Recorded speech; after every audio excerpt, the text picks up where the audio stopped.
Hi, everyone. I'm Benita Perkins with Benny Girl Healthy Lifestyle Branding and Communication and with Durham County Public Health.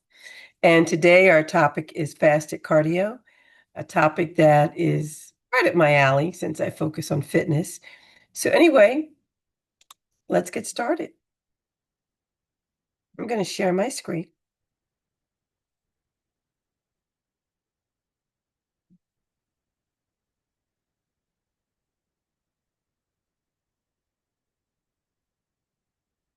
And let's start the slideshow.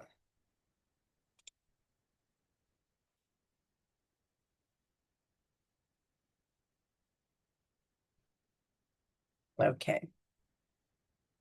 So hopefully you can see this fasted cardio. Is it for you? And yeah, it's a topic that's come up quite a bit lately. Over my 25-year career as a fitness professional, my axiom has always been that people should not take my cardio class without eating beforehand.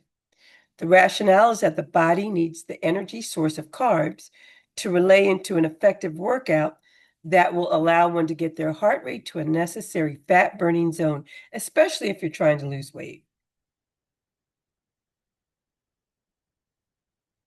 Let me make sure I'm here. Yep. My training says that when we exert energy, our bodies go to carb stores first for energy needs. And once that's depleted, they turn to fat stores. Not having energy resources should relay into the body not being able to give it all and get the expected results. Several years ago, a friend confided to me that when she lamented about the lack of weight loss to her trainer, he responded that she run on the treadmill in the morning before eating. It sounded like maybe a way to shock the body short term, but certainly not a long-term resolution or solution. Will foregoing your morning oatmeal lead to weight loss? This response goes against my intuitive logic, so I've decided to research this practice known as fasted cardio. What is fasted cardio? Fasted cardio is performed when your body is in a fasted state, which means it is not digesting food. Basically, it means doing cardio on an empty stomach. This would normally happen during the first thing in the morning after sleeping overnight, but it can also happen in the day if you practice intermittent fasting. Compared to non fasting cardio, fasted cardio is touted as a way to accelerate fat loss. The idea behind fasted cardio is that if you fast overnight and work out the first thing in the morning, your body is depleted of glucose or carbs, which is its main source of energy, and will instead use stored fat for fuel. Research is mixed on the effectiveness of this approach.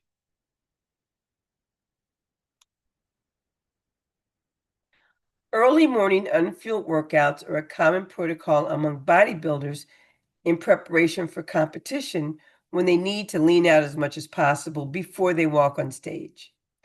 Some celebrities also turn to this technique to get ready for their close up, whether it's a photo shoot or a red carpet event. For instance, Jennifer Lopez swears by fasted cardio. And here's the science. When we eat food, it gets broken down into various molecules that our cells can use, and these molecules are released into the blood. Insulin is released as well, and its job is to shuttle these molecules into cells. Depending on how much food you eat in a meal, your insulin levels can remain elevated for several hours. When the body is digesting and absorbing what we've eaten, it is in a fed or postprandial state, which means having to do with the meal, which raises your insulin levels. Once your body is finished processing and absorbing the nutrients, insulin levels drop to a minimum low or baseline, and the body enters a fasted or post absorptive state. Each day, our body moves between fed and fasted, or postprandial and post absorptive. Higher insulin levels means the body will use fat for both energy, for both body fat and dietary fat. So again, let me say that. Higher insulin levels means the body will use less fat for energy. Consequently, when we eat food, the body basically shuts down its fat burning mechanism and lives off the energy provided by the meal. It also stores a portion of the excess energy as body fat for later use. As your body processes and absorbs the food, insulin levels decline, which tells the body to start going to fat for energy as the fuel from the meal that is running out. Finally, when absorption is complete, your body is fully running off of its own fat stores for energy, which means fasted cardio, if we're exercising in this state. Whoops.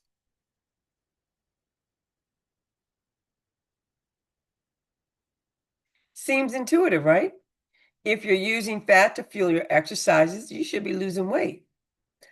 A recent study published in the British Journal of Nutrition did find that when subjects were fasted during morning cardio, they burned 20% more fat than when they had a meal beforehand.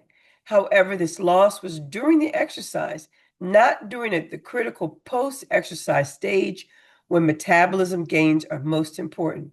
And we'll get into that. Overall studies bear out that there is no significant weight loss, fat loss, or weight loss from fasted cardio. In a controlled study, 20 young females, all healthy and with recent aerobic training experience, were divided into two groups. All participants were prescribed the same calorie-restricted diet along with the same steady-state cardio routine.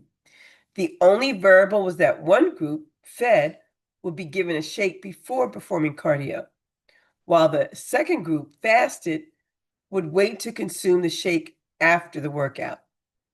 The study showed that everyone lost fat primarily because of the supervised dietary restrictions and mandatory exercise. The study concluded that there was no statistically significant difference in fat loss between the groups. Both fasted and fed groups lost an average of 2 pounds of body fat over the 4-week intervention. Another study confirmed that although fasted runs, like running outside before you eat, adapt the body to more efficiently burn fat as fuel, they didn't help athletes lose weight or improve their aerobic conditioning or endurance. Why doesn't this brief increase in fat use lead to a reduction in body fat? It appears that the body responds to the increased morning fat burn by compensating later in the day with a decrease.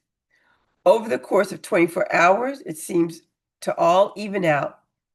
In fact, there is research suggesting, there is research that suggests when looking over a 24-hour period, fat burning is slightly higher with fed cardio when compared to fasting.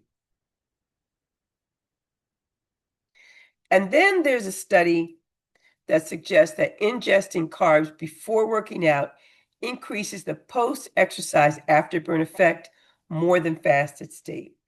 And now let's talk about that. EPOC. EPOC, or excess post-exercise oxygen consumption, deals with the increased amount of oxygen your body uses after a workout to restore itself to a pre-exercise state. This elevated oxygen consumption, often called the afterburn effect, burns additional calories and helps replenish energy stores, repair muscle tissues, and lower body temperature. A longer or more intense exercise session leads to greater EPOC. This afterburn effect can help you burn more calories long after you've left the gym. When a person works out at an intensity they can't sustain for a long period of time, two things happen. Their muscles begin to burn and they start feeling out of breath. Why? Upon exertion, muscles start to fill up with lactic acid, which is the chemical responsible for that burning feeling, and the body's oxygen stores become depleted. These high-intensity training sessions force the body to work harder to build its oxygen stores back up for a period of 16 to 24 hours post-workout. The result, more calories burned than if you exercise at a lower intensity for the same or longer period of time. Think about it like maxing out your credit card. During rest, your body has to work hard to clear away the lactic acid and pay back its oxygen debt.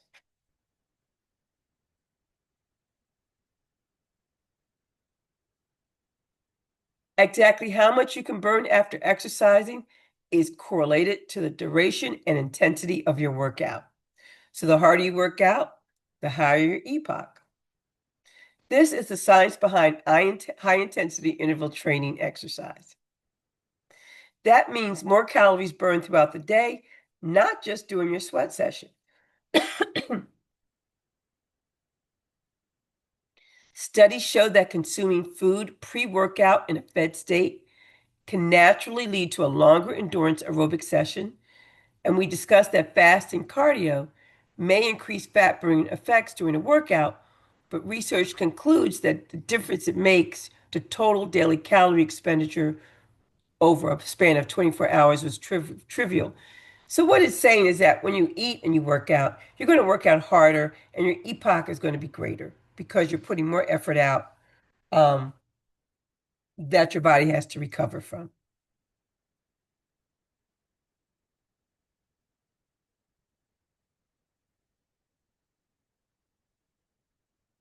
Is fasted cardio safe? Mostly, yes. If you're generally healthy, it's probably fine to incorporate short or moderate length, steady state, fasted cardio sessions into your routine. However, if you'll be exercising for any extended period of time or doing a high intensity workout, fasted cardio may be risky due to the potential side effects of low blood sugar or dehydration, and that results in lightheadedness, dizziness, shaking, or even passing out. Some of the benefits of fasted cardio, some of the potential benefits if you're tight on time, fasted cardio saves you from having to prepare, eat, and digest a meal beforehand. If you practice intermittent fasting, fasted cardio allows you to exercise before you eat for the day.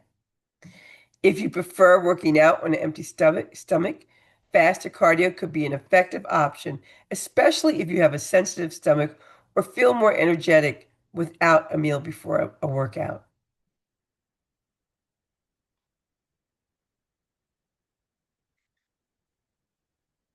Long-term fasted cardio appears to lead to chronic molecular adaptations favoring fat oxidation, which may be of interest to athletes who run marathons, where preferential fuel utilization can give them an edge. This implies that fasted training may help athletes compete in endurance events, since fat is an important fuel for those activities. So you're training your body to have a better use of fat as an energy source. Or those that compete in sports like CrossFit that require some flexibility in fuel utilization. For endurance athletes, this helps them to preserve glycogen stores until a little later in the race, giving them an edge on their competitors by allowing them to run faster for longer. Risk of fasted cardio. Hypoglycemia or low blood sugar. If glucose isn't available, your levels can drop, causing dizziness, lightheadedness, weakness, nauseousness, or fainting. You can lose muscle mass because when your glucose is depleted, your body may turn to protein to fuel energy needs. So that's with the muscle builders, when they're doing the fasted cardio, it's for an event. They're not doing it on the regular because they're trying to build muscle. But when they have a moment that they're trying to look their best, that's when they engage in fasted cardio. Decreased performance. A lack of fuel can lead to lower energy levels, reduced endurance, and decreased motivation. Especially during longer or high intensity workouts, studies suggest that performance for aerobic workouts lasting over an hour are better when you've eaten beforehand. Elevated cortisol levels, which is the stress hormone, can increase. Hormonal disruption in women. The hormonal responses to fasted exercise can be more pronounced in women. Increased cortisol and energy deficits can lead to hormonal imbalances and menstrual irregularities. Many trainers believe, as I do, that if you don't eat before exercising, you're not going to have the energy to train at full capacity and will more quickly hit an energy wall. In fact, research has shown that many a habit of hitting the weights without fuel can lead to the breakdown of muscle. The return on investments for proper fueling will make it back to you and how you feel during your workout and over the long run. Faster cardio is not for everyone. Folks who need to avoid it are beginner exercisers, those who are pregnant or breastfeeding, if you're diabetic or have low blood pressure, if you have adrenal-related medical conditions like Addison's disease, and teenagers and children should not use fasted cardio. Some of the guidelines for fasted cardio: start slowly. If you're healthy, the decision to incorporate fasted cardio is personal. Start slowly. Make sure to hydrate before and during the session. Try a low to moderate steady state session like walking, running, biking, or the elliptical for 10 minutes and see how you feel. If it goes well, work your way up to 30 minutes as time goes on. Afterwards, make sure to fuel up with a balanced meal or snack packed with proteins and carbs. Avoid high intensity work where your heart is pumping hard or any session that lasts more than an hour, cardio session. If you incorporate low intensity state fasted cardio on multiple days, make sure you're taking 1 or 2 days rest. So you want fasted cardio, if you're going to do it, to be part of an exercise regime, not the only thing you do.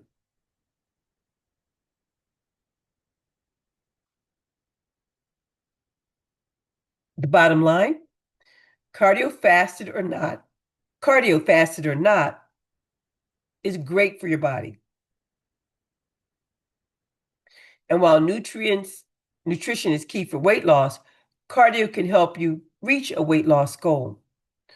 While research on its metabolic effects is inconclusive, fasted cardio may work better for your lifestyle or preference. So if you're generally healthy, feel free to give it a go. All that said, the benefits of fasted cardio depends very much on the individual, and even then, it's there to act as a cherry on top of an already healthy routine. It should never be the be-all and end-all of an exercise routine. The final analysis is that fasted cardio is a personal choice with no apparent up or downside. Different people work out best under different circumstances, and deciding whether someone should eat before training can be like telling them what time of day to work out or which diet to go on. It depends on what works best for the individual.